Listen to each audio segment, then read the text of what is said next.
কি রে প্রশ্নটা কি রে? দেখছেন প্রশ্ন করছে লাভ লেটার দিয়ে। আচ্ছা পড়বো। আসসালামু আলাইকুম প্রিয় হজরত। ওয়ালাইকুম আসসালাম। আমি একটা মেয়েকে খুবই ভালোবাসিলে। আচ্ছা, আর মেয়েও আমাকে অনেক ভালোবাসে, কিন্তু মেয়ের পরিবার এখন মেয়েকে উঠে পড়ে লেগেছে মেয়ের বিয়ে দেওয়ার জন্য। মেয়ের পরিবার প্রতিষ্ঠিত ছেলে ছাড়া বিয়ে দিবে না। আর আমি সেই মেয়ে কি লিখেছে, আমি আর সেই মেয়ে মাত্র অনার্স প্রথম বর্ষে পড়ি।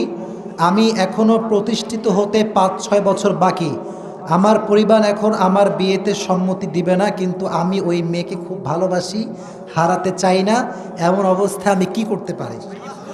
মানে আমি দেখেন, আমি কিন্তু কে দিয়েছে তাও জানি না, তার নামও জানি না। এই যে 1 ঘন্টা 15 মিনিট কথা বললাম, আচ্ছা ইমানদারি বলেন তো,